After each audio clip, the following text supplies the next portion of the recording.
licenciada Marta Morales hablará sobre la importancia que juega el personal de enfermería en el otorgamiento de la atención en salud sexual y reproductiva a las 18:05.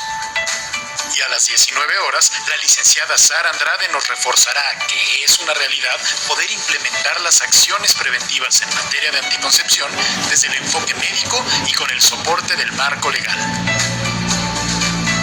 Estos temas brindarán a los asistentes herramientas para actualizar e incrementar sus conocimientos relacionados con estos temas. La transmisión al simposio se podrá seguir con cualquier dispositivo electrónico teniendo una buena conexión a Internet. Nuestro simposio se realizará vía virtual. Para unirse a la transmisión recomendamos usar Internet mediante la conexión con cable de preferencia. Si es inevitable el uso de conexión Wi-Fi, asegurarse que haya los menos dispositivos posibles conectados a la misma red inalámbrica y estar lo más cerca posible del módem. Tener como mínimo 10 megabits por segundo de Internet. Si es mayor, funciona mejor. Medir la capacidad de la conexión de Internet desde el equipo que se usará mediante este link: www.speedtest.net. Bienvenido.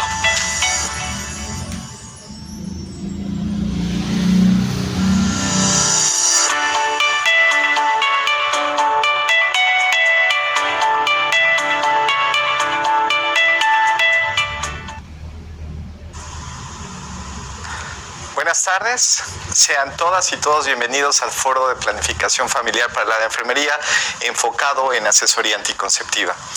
Muchas gracias por estar aquí. A principios de año iniciamos con un evento similar a este para todos ustedes, para el área de enfermería. Sin embargo, en esta ocasión es algo muy importante para nosotros porque lo estamos haciendo desde una nueva empresa que es Organon. Organon es una nueva empresa que está enfocada en las mujeres.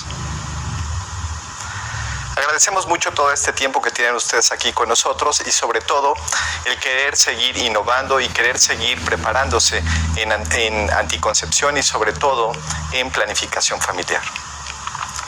Para el área de salud femenina de Organon, pues es un gusto estar reunidos aquí a través de esta realidad virtual. Y es muy importante para nosotros agradecer a la Asociación Nacional Mexicana de Consejeros en Enfermería, en especial a la doctora Nora Patricia Sánchez Chávez, que es la presidenta de la AMCE.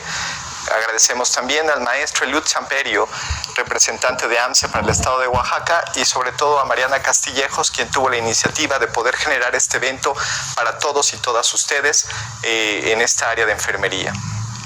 Principalmente esta Asociación Nacional Mexicana de Consejeros en Enfermería, pues fueron parte de la coordinación del evento, la agenda, los horarios, la distribución de la invitación. Muchas gracias por todo su apoyo. Sin ustedes no podríamos haber hecho este evento. Este evento lo hemos diseñado en 3 sesiones en donde trataremos de expresar información nacional y dar a conocer experiencias que han demostrado que hay prácticas efectivas en asesoría anticonceptiva y la importancia que ustedes tienen para este México. Los servicios de salud sexual y reproductiva son esenciales y ustedes pueden y deben desempeñar un papel importante ante este reto que tenemos en materia de salud pública.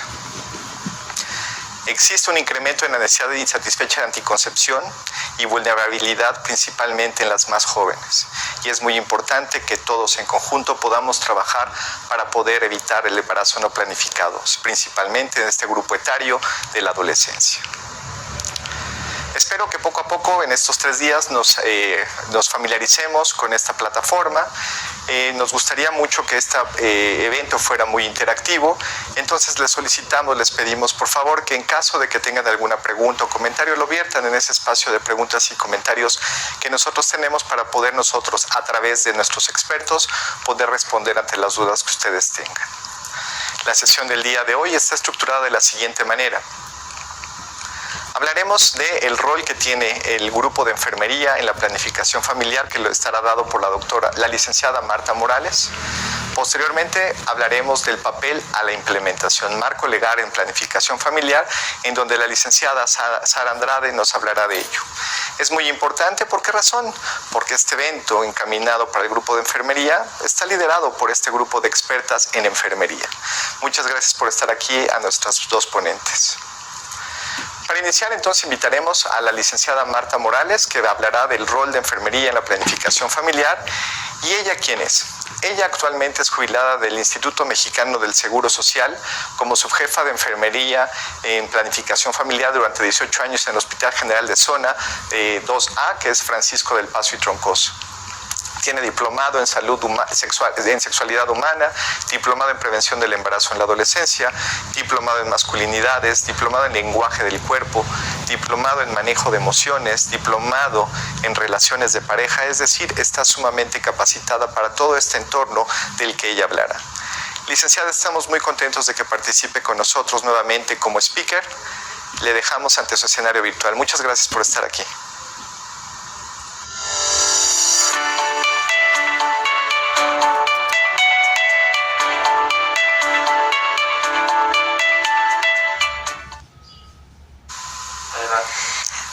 Buenas tardes a todas y a todos. Estoy muy contenta por la invitación para participar en este simposio virtual de enfermería en planificación familiar.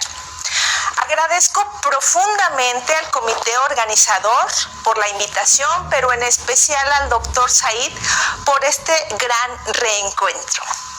Vamos a iniciar con este tema muy importante que es el rol de enfermería en planificación familiar. La enfermera o enfermero, por sus conocimientos teóricos y prácticos, por su comprensión y por su deseo de atender y ayudar a sus pacientes, puede aportar una importante contribución al programa de planificación familiar.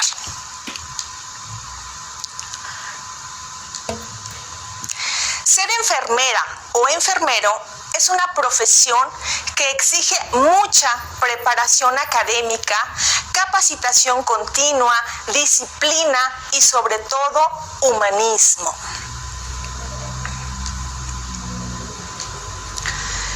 La labor del personal de enfermería que presta sus servicios en el área de planificación familiar no es una tarea que pueda realizarse con suma facilidad si se analiza en toda su magnitud y alcance. ¿Por qué?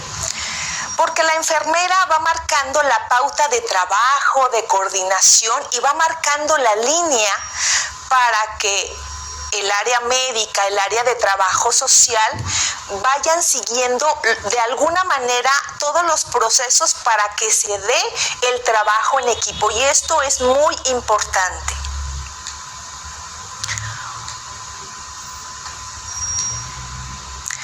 El asesor o asesora debe de estar comprometido con su propio crecimiento personal, físico, mental, social, emocional, sexual y espiritual, para poder tratar con los problemas de su propia existencia. Es decir, que el personal de enfermería que funge como asesor o asesora tiene que tener un trabajo personal, porque si no, no puede ejecutar esta tarea tan importante, porque terminará peleándose con la paciente, tomando un papel que no le corresponde, haciendo contrarreferencia, y eso no es posible en la asesoría anticonceptiva. Por eso es importante trabajar toda la parte personal del asesor o asesora, porque si no, no es posible. Y después se da en un ambiente mucho más fácil. Ya no regañamos, no cuestionamos, conectamos con las pacientes, es mucho más fácil, comprendemos y ellas solitas van a regresar, sobre todo las adolescentes. Esto es muy importante. Y por consiguiente, el asesor o asesora pues es una persona en constante proceso de crecimiento personal, que tiene muchos resultados favorables en el área personal. Mejoran las relaciones de pareja del propio asesor o asesora, mejora la comunicación con su pareja, con sus hijos, con el entorno, con sus compañeras de trabajo y por supuesto mejora muchísimo la relación con las usuarias. ¿Qué cualidades y conocimientos debe de desarrollar el asesor o asesora en planificación familiar? Aquí es muy importante tener ciertas aptitudes que podemos ir desarrollando conforme vamos trabajando el área personal. Por ejemplo, el manejar las propias emociones, trabajar la tristeza propia, cerrar los propios duelos, porque si uno no hace este trabajo, no le puedes ayudar a una usuaria, por ejemplo, que acabe de tener un aborto, que está en un duelo, o una paciente que acaba de tener un óbito, que su bebé falleció. Entonces, si no hay trabajo propio, por ejemplo, en este rubro de los duelos cerrados, terminamos contándole nuestra propia historia a la usuaria, contándoles qué fue lo que pasó, terminamos llorando con ellas y eso no ayuda a la usuaria.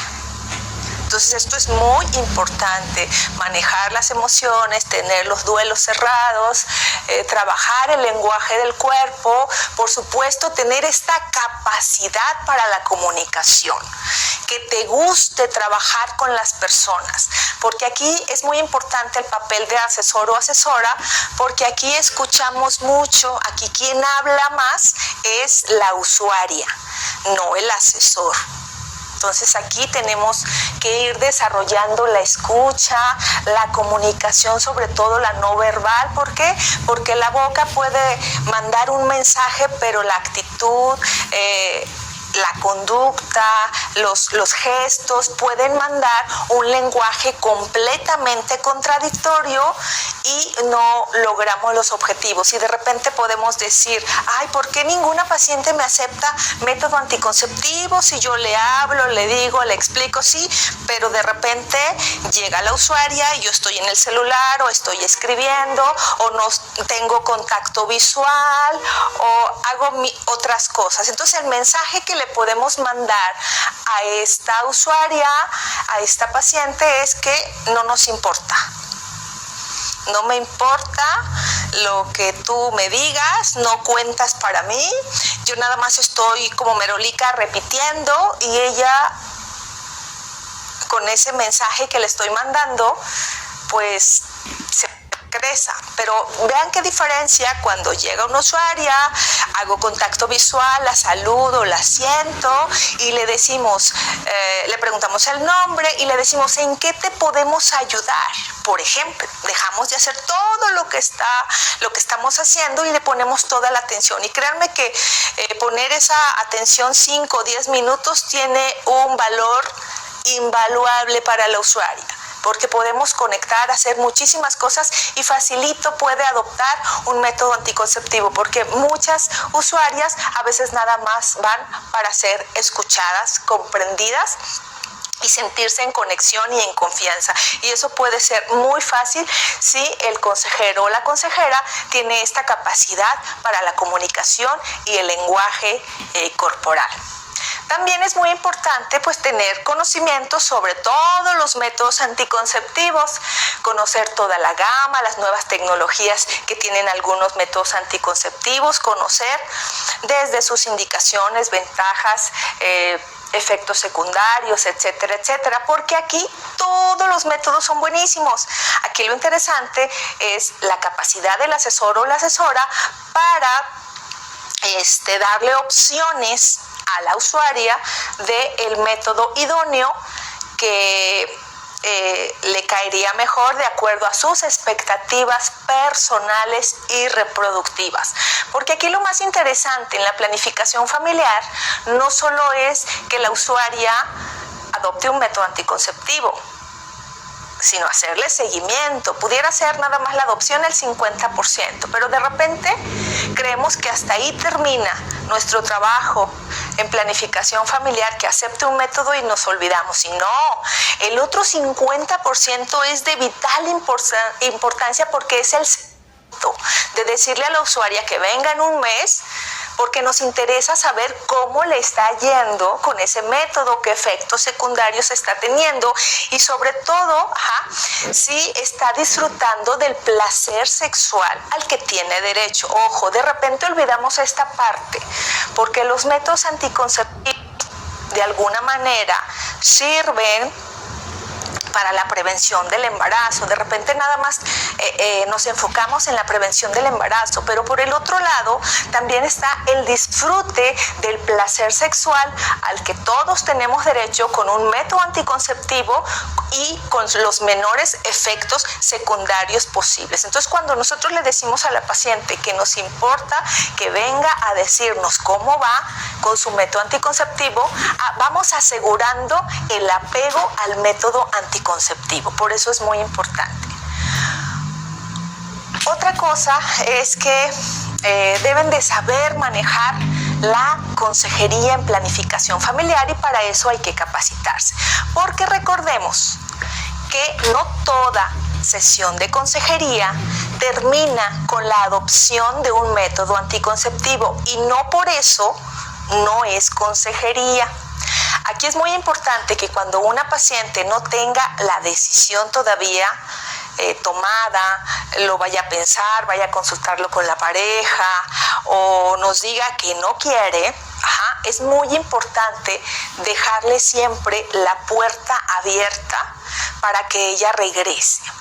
Sobre todo cuando nos traen a la adolescente la mamá enojada porque le encontró preservativos en la mochila y la trae casi obligada para ponerle un método. Entonces, cuando yo tenía esos casos, es muy interesante cómo la experiencia que se va adquiriendo para manejar ese tipo de situaciones, yo opté al final casi de primero pasar a la mamá que me explicara toda la historia, todo su enojo, ya que se calmaba y que yo sabía más o menos la historia y el contexto, sacaba a la mamá y metía al adolescente, porque si yo las metía juntas, peleaban y la mamá no dejaba hablar al adolescente. Entonces, primero pasaba a la mamá, posteriormente pasaba a la adolescente que llegaba enojada con su mamá, que no quería ponerse ningún método. Entonces, con esa chica yo podía hacer la conexión, podía decirle que el método anticonceptivo, aunque en ese momento me jurara y perjurara que no tenía pareja, que había roto con el novio, yo le explicaba que el método anticonceptivo es una herramienta muy poderosa para que lo adoptara en este momento que no tenía pareja, para que viera cómo lo iba aceptando su cuerpo, porque lo teníamos que tomar como un aliado. ¿Para qué? Para las experiencias sexuales posteriores, para que lograra terminar sus estudios, para que lograra sus metas. Y entonces, si en ese momento no decidía la adopción de ese método, yo a esta chica le dejaba la puerta abierta, conectaba con ella, la escuchaba y créanme que en su siguiente periodo solita llegaba a adoptar métodos anticonceptivos. Entonces, es algo que se va aprendiendo conforme va teniendo uno muchas experiencias y después llegaba la mamá a agradecerme. ¿Por qué? Porque pues no las forzaba, simplemente me las llevaba a un proceso de análisis y reflexión, sin regaño, sin maltrato, y esta chica llegaba, adoptaba su método anticonceptivo y posteriormente yo la veía en su carrera terminada o después casada y era algo muy, muy gratificante que me pasó a lo largo de mucho tiempo. Entonces, también debe de tener conocimientos y capacidades relativos al programa. Y esto es muy interesante y aquí me detengo. Y yo, ¿qué les puedo comentar? El programa de planificación familiar para mí es algo maravilloso, pero yo también les invito a que si a ustedes que están en los servicios de planificación familiar no les gusta trabajar con la gente, no les gusta el programa, pidan su cambio. Es de sabios decir, ¿sabes qué? No me gusta, detesto el programa, pero si ustedes se quedan, enamórense enamórense del programa porque tiene muchas bondades que les va a cambiar su vida como a mí me la cambió. Radicalmente me cambió la vida, me cambió todas mis experiencias, me obligó a hacer un trabajo personal que ahorita estoy sintiendo los beneficios maravillosamente, y pude ayudar a muchas personas a través de trabajar en mí.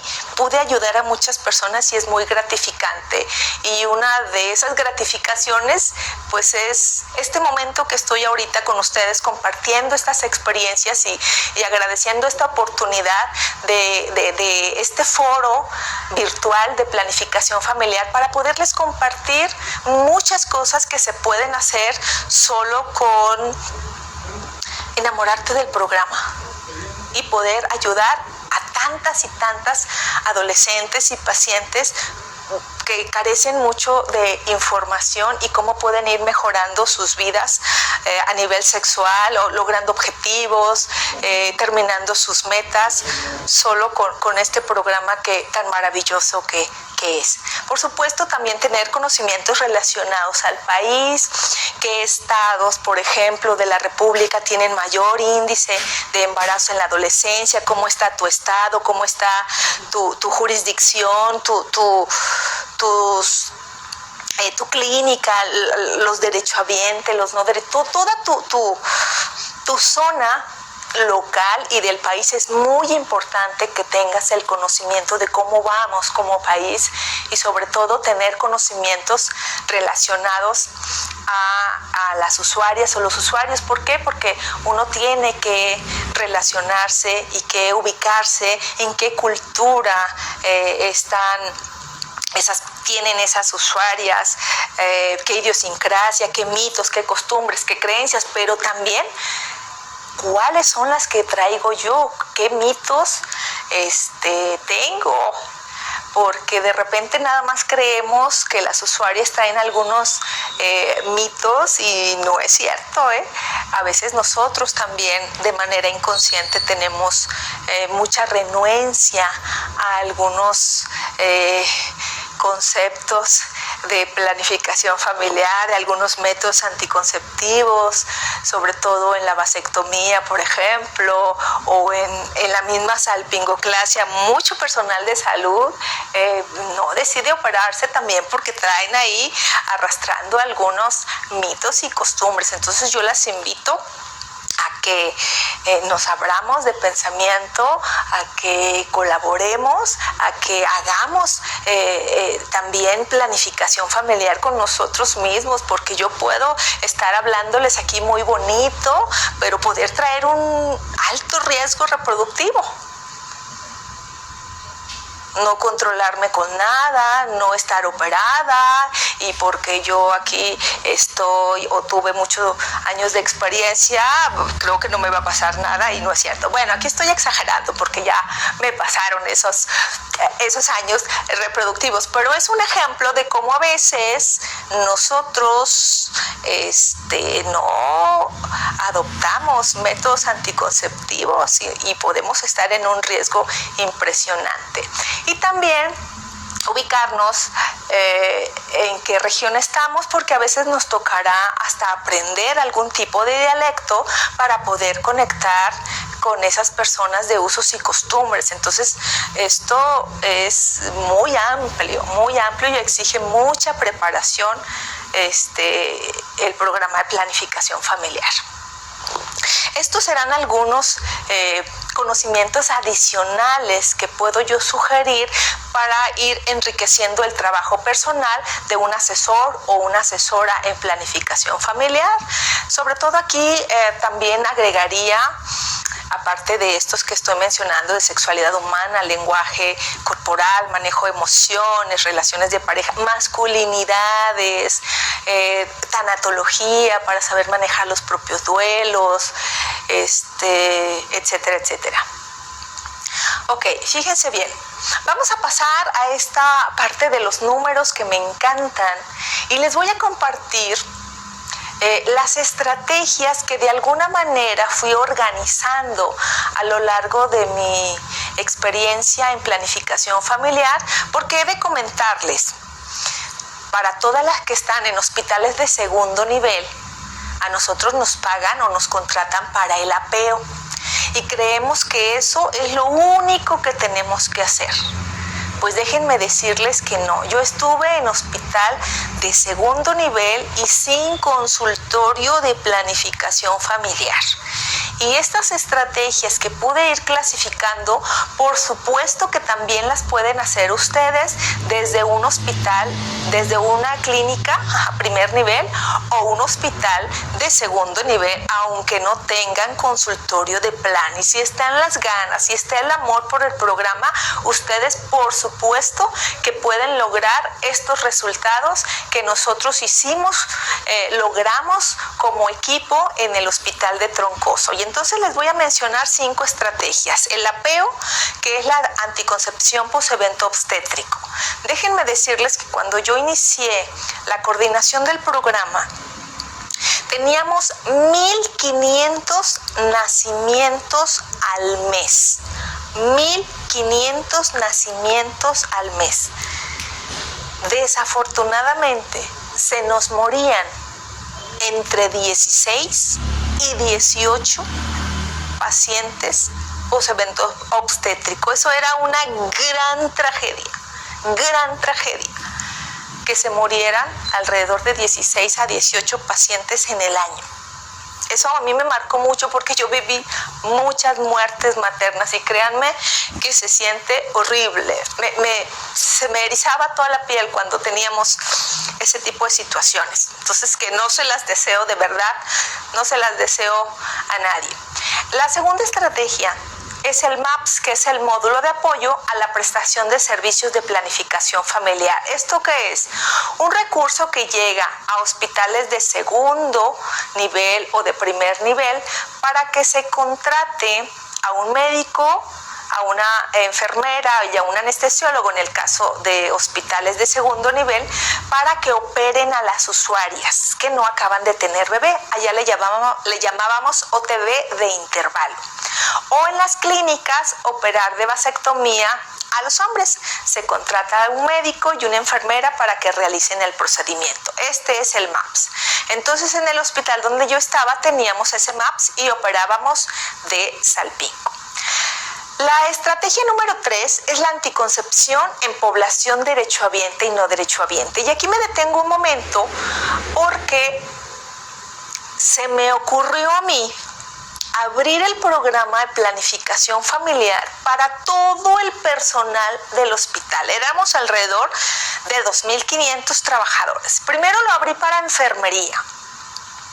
Yo decía, todas tenemos nuestra clínica, pero ¿en qué momento van a ir si están aquí en la mañana?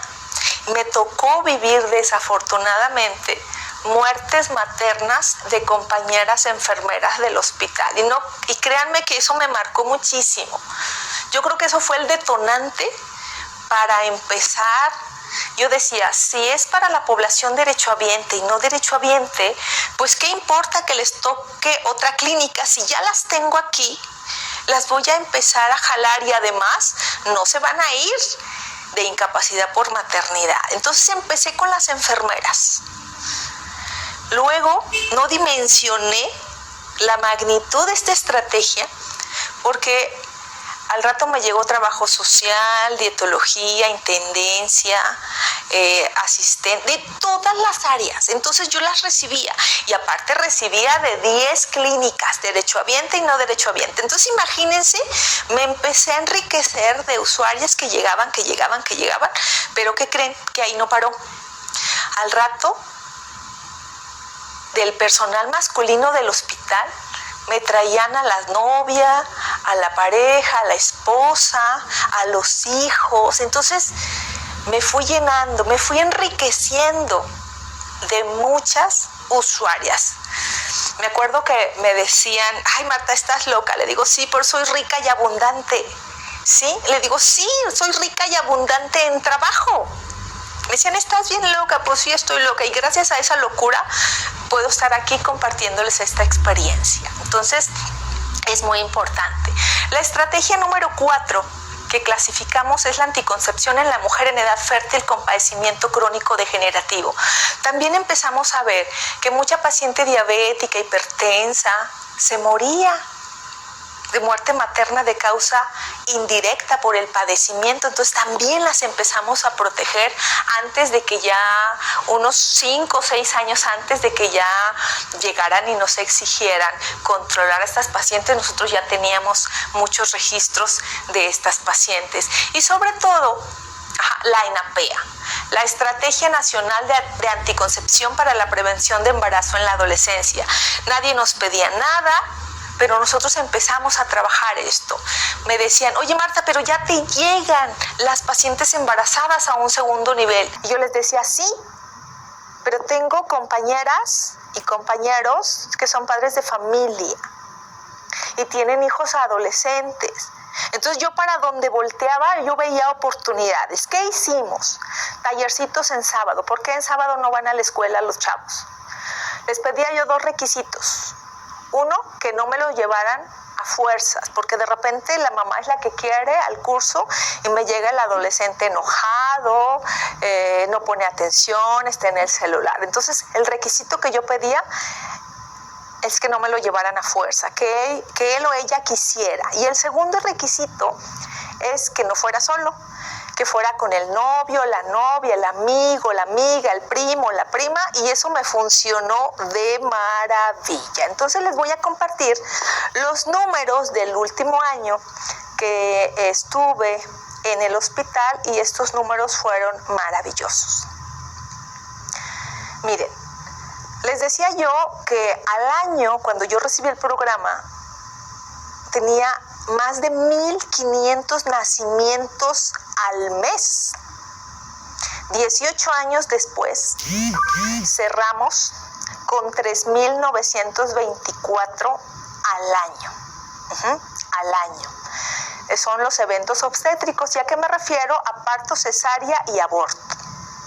De estos 3,924 eventos obstétricos, se fueron protegidas 3,650 pacientes, logrando el 93%, cuando la mínima son de 80%.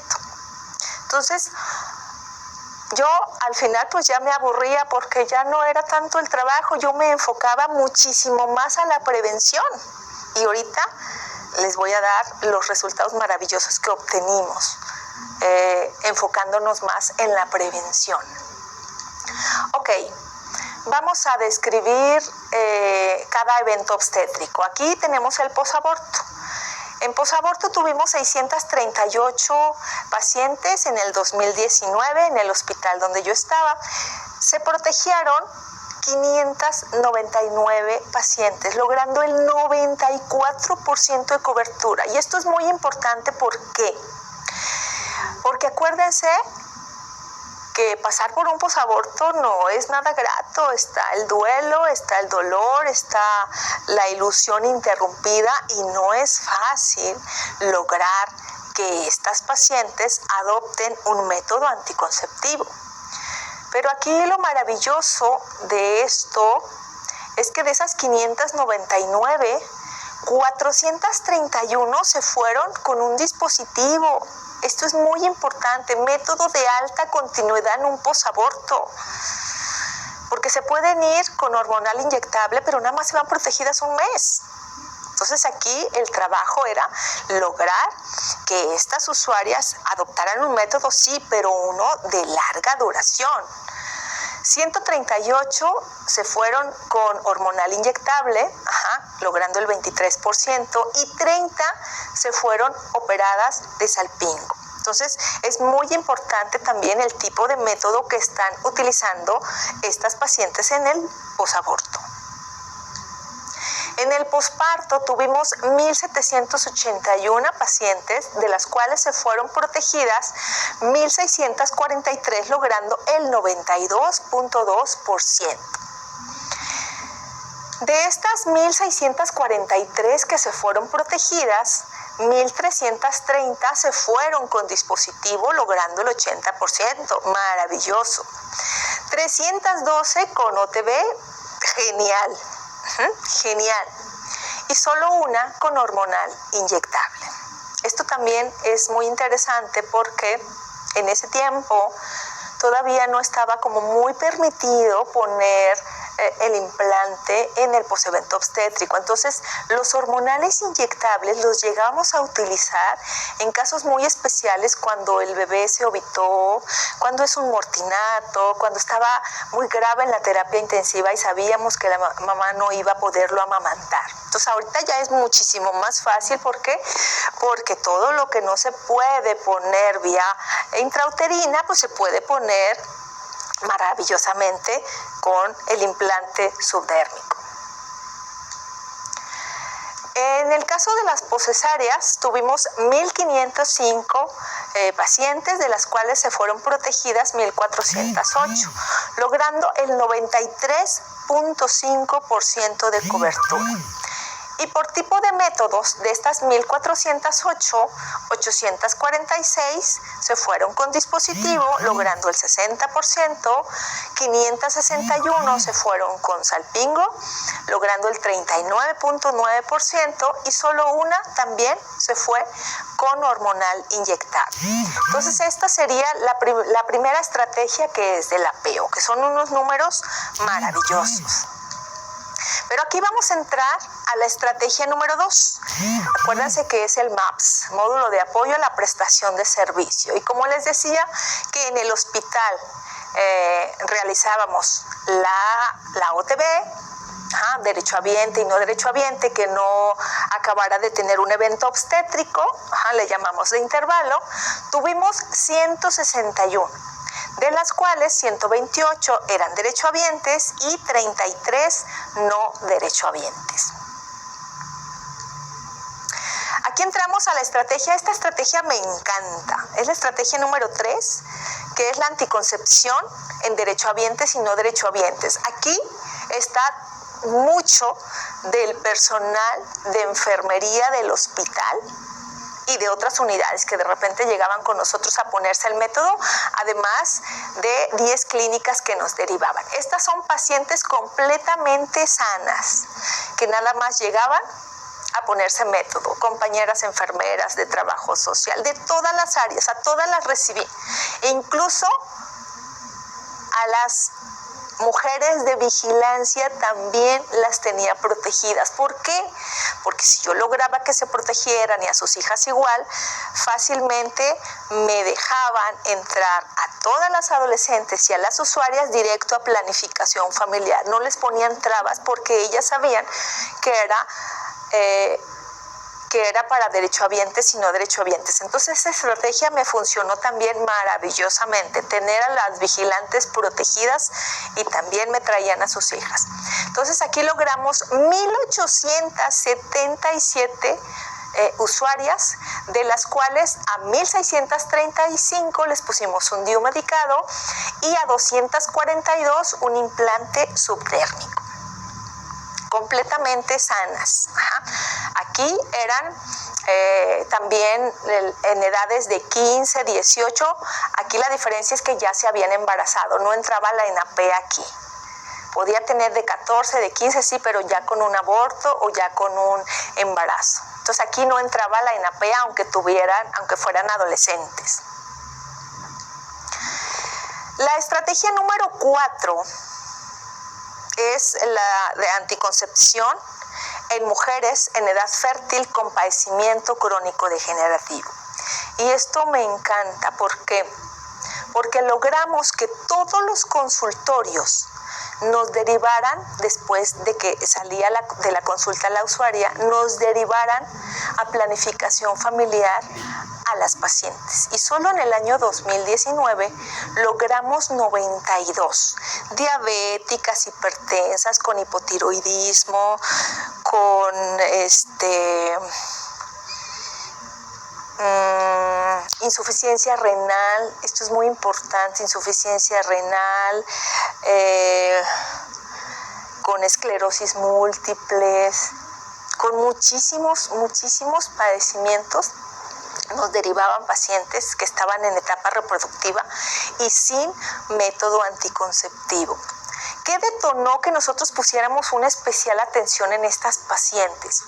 Desafortunadamente, una muerte materna de causa directa que tuvimos allá por el año 2008-2009 de una paciente con una insuficiencia renal crónica trasplantada de riñón. Trasplantada de riñón, que iba a la consulta, iba todo muy bien, pero a nadie se le ocurrió preguntarle si tenía vida sexual activa, si tenía pareja, si tenía un método anticonceptivo. Entonces es algo de verdad que nos caló profundamente, porque esta chica se embarazó de 25 años y se vino abajo todo el esfuerzo del área de medicina interna, del nefrólogo, se vino abajo porque esta paciente falleció. Entonces, a raíz de esa experiencia no grata, tuvimos una reunión en el comité y de verdad, créanme que todos los médicos de todas las especialidades nos derivaban pacientes.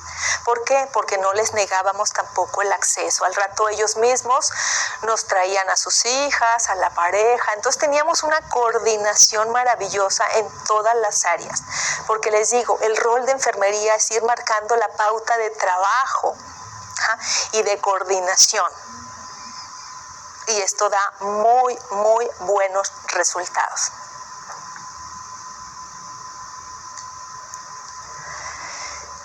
¿Qué tipo de métodos utilizamos con estas pacientes con padecimiento crónico degenerativo? Pues de esas 92 a 66 se les puso un DIU medicado, a 17 se les colocó un implante subdérmico y de esas 92 solo a 9 se logró operarlas de OTB.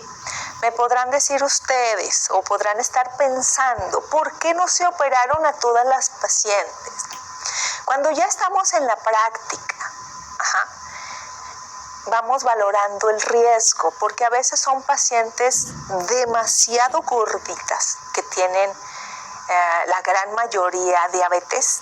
Entonces imagínense ustedes, es más el riesgo de operarlas que de ponerles un método de alta continuidad, que puede ser un implante o que puede ser un DIU medicado. A veces la doctora tenía que atravesar más o menos así la capa de grasa para poder llegar a la trompita y poderla amarrar y cortar. Entonces a veces era más el riesgo de operarlas que de ponerles un método anticonceptivo de larga continuidad, con el riesgo de que esta paciente con diabetes pues se le infectara la herida, no le cerrara, porque a veces no nada más tenían diabetes, hipertensión, hipotiroidismo, tenían varias enfermedades. Entonces no es como tan fácil, de repente nos derivaban de la clínica o de centros de salud directa para operar, pero la paciente pesaba 130 kilos, diabética, hipertensa, y luego decía, ¿pero por qué no la operaron? Pues porque ya en la práctica es otra cosa, y acá se valora también el riesgo-beneficio de operarla o de ponerle un método de alta continuidad. Entonces esto nos funcionó maravillosamente porque nunca tuvimos ninguna complicación, ninguna muerte después de la salpingo.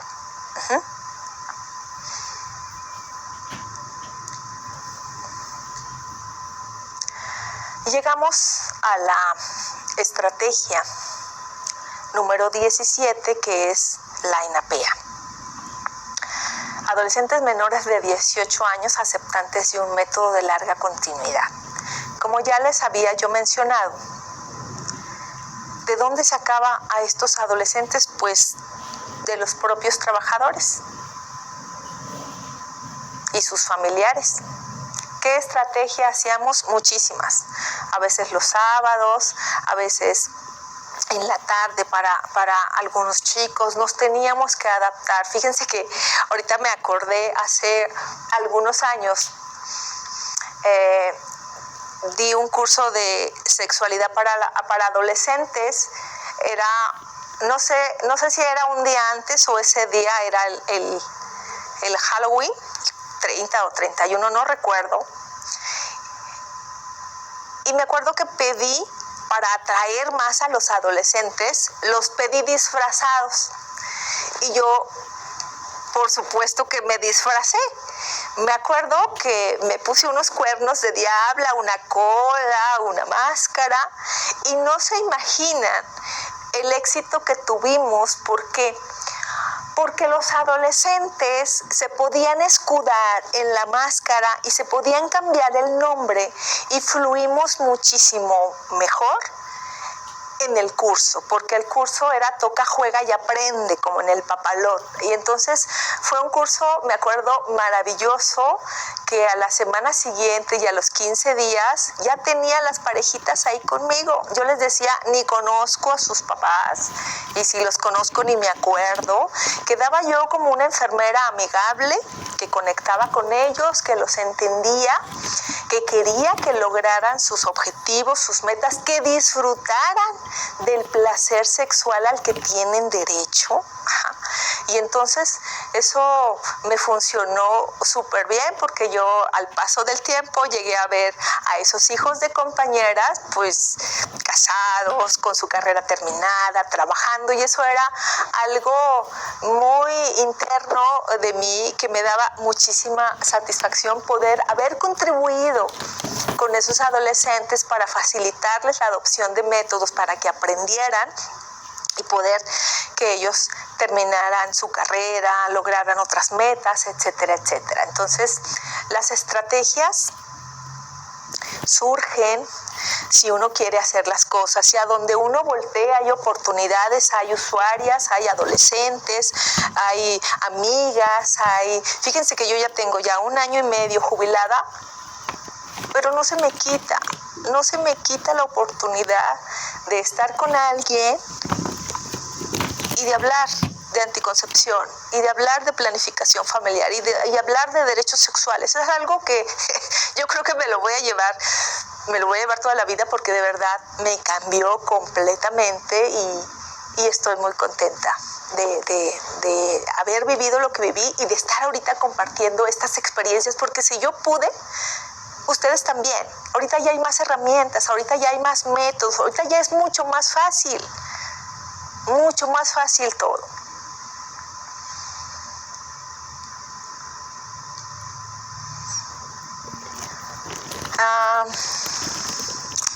Aquí de esos 36 adolescentes que tuvimos, a 33 les pusimos implante subdérmico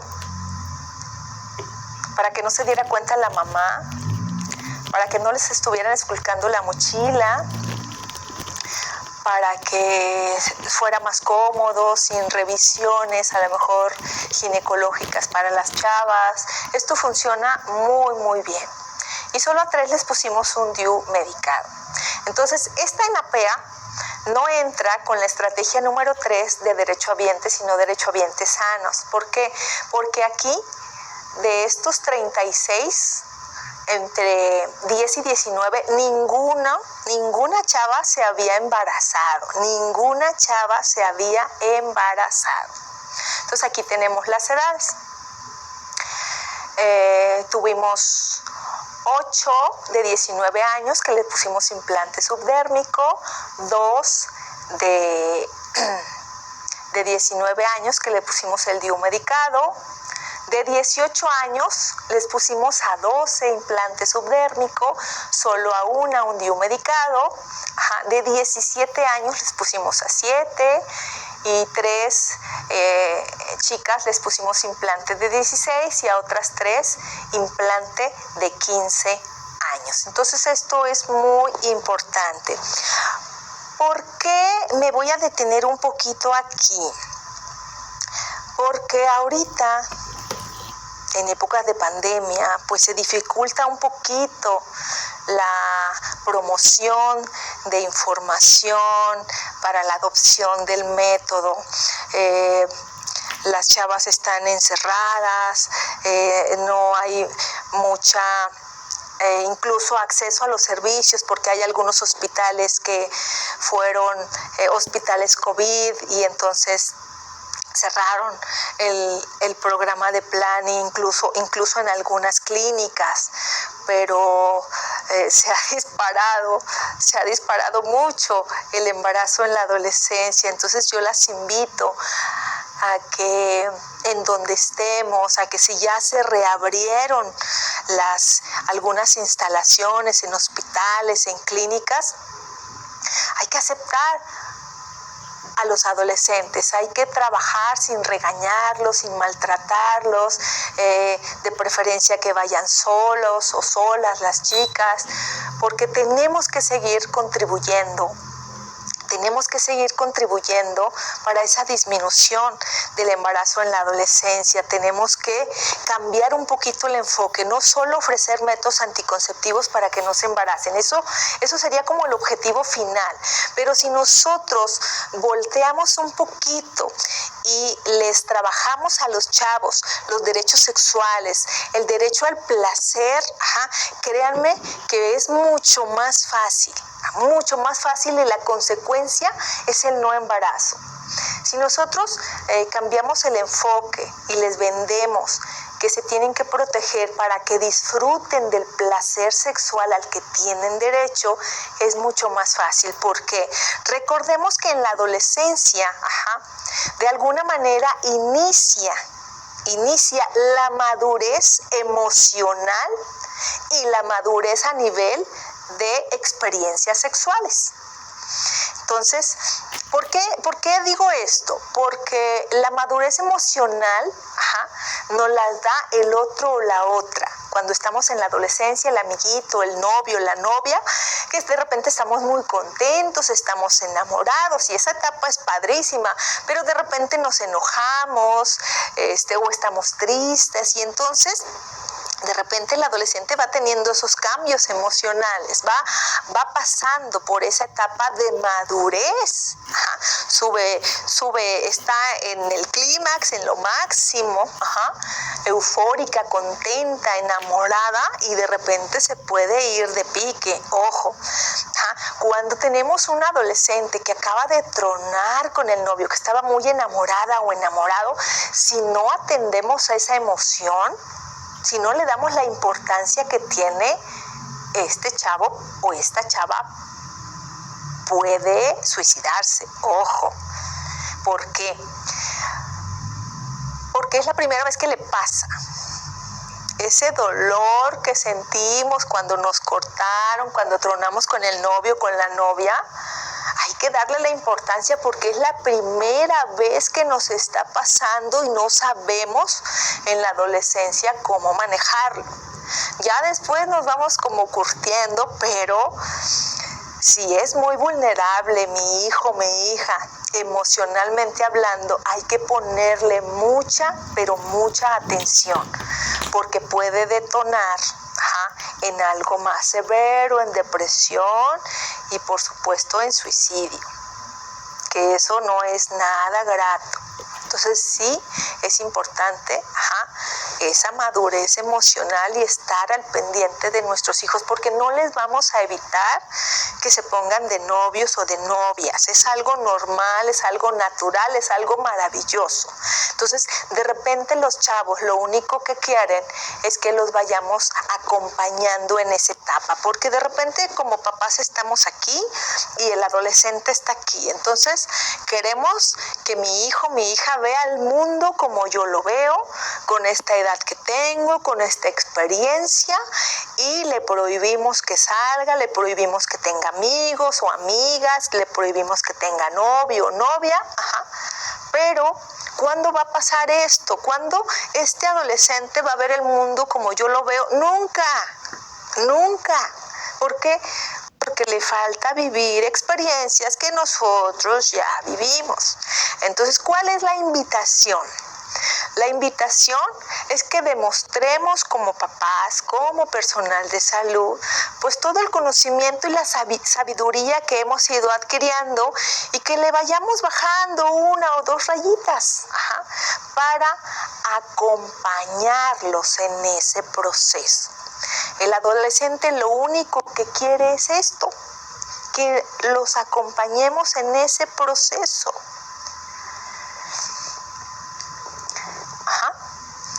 y porque pueden decir, y he entrevistado a muchos adolescentes, mi papá, mi mamá me dan todo, me llevan a curso, me llevan esto, me llevan aquello, pero nunca platica conmigo, nunca conecta, no sabe lo que quiero, no sabe qué me gusta, me da condones o me los deja en el cajón, pero nunca me dice cómo se colocan. Entonces los tenemos que buscar afuera y créanme que tienen toda la razón. Toda la razón. Y ellos lo que piden a gritos lo piden,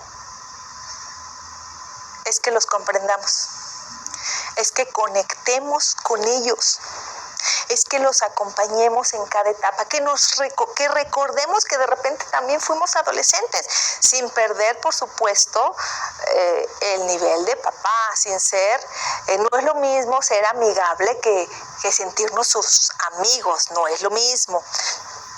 Ser papás amigables es algo maravilloso, que nuestros chicos se merecen, y que les podemos ofrecer. Cuando de repente como papás quitamos muchas expectativas, nos va mejor en la vida, porque de repente nada más estamos pensando en el qué dirán y coartamos el potencial de nuestros hijos. Queremos que haga lo que yo no pude hacer, nos proyectamos, queremos que no se embaracen en la adolescencia, cuando de repente nosotros hicimos lo mismo, queremos que no pasen por lo que nosotros pasamos e indirectamente los vamos orillando para que hagan exactamente lo que no queremos. Entonces, esto de tener hijos en la adolescencia, créanme que como papás es un gran aprendizaje, porque de repente no nos gusta que nos digan que no estamos del todo bien. De repente están las broncas porque el chavo o la chava nos dice las incongruencias que decimos. De repente nos dice que nosotros decimos una cosa y hacemos otra. De repente nos dice que somos mentirosos y entonces no nos gusta, como adultos no nos gusta que nos digan nuestras verdades.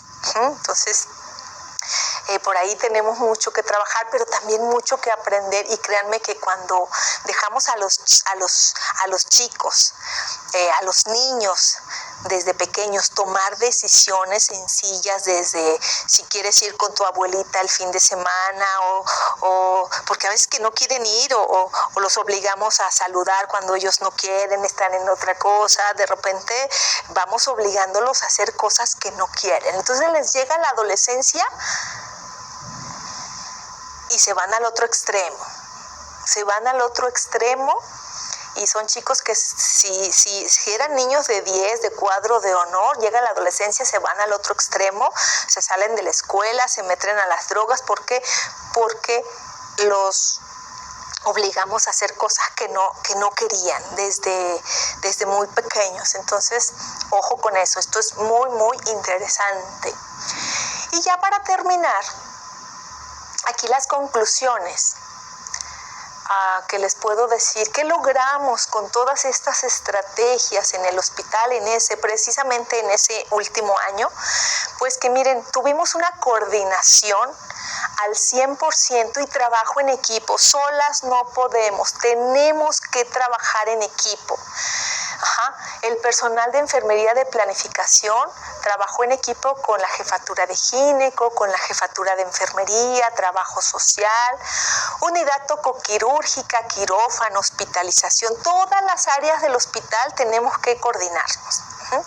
Otra conclusión es consejería y conquista en pacientes de posevento obstétrico no aceptantes de un método anticonceptivo. ¿Esto qué quiere decir? Que lo principal, si estamos en un hospital de segundo nivel, nuestros pacientes objetivo cuando llegamos a las 7 de la mañana son las que están en hospitalización o en RECU sin método anticonceptivo, porque les tenemos que dar consejería para que adopten método antes del egreso hospitalario, y eso es vital. Consejería, conquista y clasificación de pacientes de intervalo para la adopción de método anticonceptivo por enfermería. Es decir, toda paciente que llegaba al consultorio la teníamos que clasificar para ponerla en alguna estrategia. Por supuesto, proporcionarle el método y clasificarla en una de las estrategias. Otra fue trabajo en equipo del personal de salud. Esto es muy importante, de las unidades de medicina familiar que nos derivaban y del hospital para el módulo de planificación familiar. Yo cuando tenía curso les decía, yo les acepto todo. Esa paciente que ustedes no quieren, que le dan con la puerta en la nariz, que no es derecho, yo se las acepto. Y con esto, de alguna manera, las fui guiando a estas chicas para que abrieran el programa y leyeran, porque era un derecho de las usuarias, no derechohabientes, adoptar y a que se les proporcionara un método anticonceptivo. Por todo lo anterior, déjenme decirle que esto es lo más importante, por todo lo anterior se logró disminuir la mortalidad materna de causa directa e indirecta en el hospital, y esto, créanme, de verdad que me llena de orgullo, porque yo les decía en un principio que se nos morían de 16 a 18 durante un año. Tuvimos del 2014 al primer trimestre del 2020 ninguna muerte materna, y gracias al trabajo de equipo y a la implementación de la prevención.